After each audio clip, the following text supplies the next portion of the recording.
মা চাচিদের রান্নার হাতের স্বাদটা একটু স্পেশাল বেশিই থাকে। মায়ের হাতের রান্না বলে তো কথাই আছে যে মায়ের হাতের রান্নার স্বাদ একটু বেশিই থাকে সবার কাছে। তো আসসালামু আলাইকুম, সবাই কেমন আছেন? আজকে আমি রান্না করব কাঁঠালের বিচি আলু দিয়ে, আর দিব আমার গাছ থেকে তোলা কিছু মূলা ধুন্দুল। এখানে অবশ্য মুলাম দিয়ে বলে ধুন্দুলকে, এগুলা দিয়ে খুবই মজাদার একটা শুটকি রান্না করব। তার জন্য আমি চাপা শুটকিটাকে কিছুক্ষণ গরম পানি দিয়ে ভিজিয়ে খুব ভালো করে পরিষ্কার করে ধুয়ে নিয়েছি।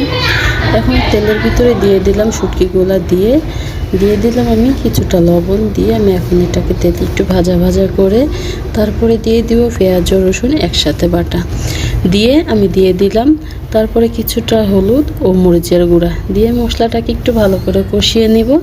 এখন দিয়ে দিলাম কাঁঠালের বিচি ও আলুগুলা। যেহেতু কাঁঠালের বিচি আলু সিদ্ধ হতে একটু সময় নেবে, তাই আমি এই দুটোকে আগে থেকে দিয়ে একটু সিদ্ধ করে নিলাম। তারপরে দিয়ে দিলাম আমি ধুন্দুলগুলা, দিয়ে আমি তরকারিটাকে একটু ভালো করে কষিয়ে নিব। ধুন্দুল থেকে একটু পানি উঠেছে, তারপর আমি একটু সামান্য পানি দিয়ে রান্না করে নিলাম। এই যে দেখুন কত সুন্দর হয়েছে কালারটা দেখতে। আর এরকম সাধারণ খাবারে কিন্তু লুকিয়ে থাকে অসাধারণ স্বাদগুলা। তো আমার মতো যদি আপনারা ওই খাবারগুলো খেতে ভালোবাসেন তাহলে অবশ্যই রান্না করবেন, আর আমাকে লাইক ও কমেন্টের মাধ্যমে জানাবেন। সবাই ভালো থাকবেন, আল্লাহ হাফেজ।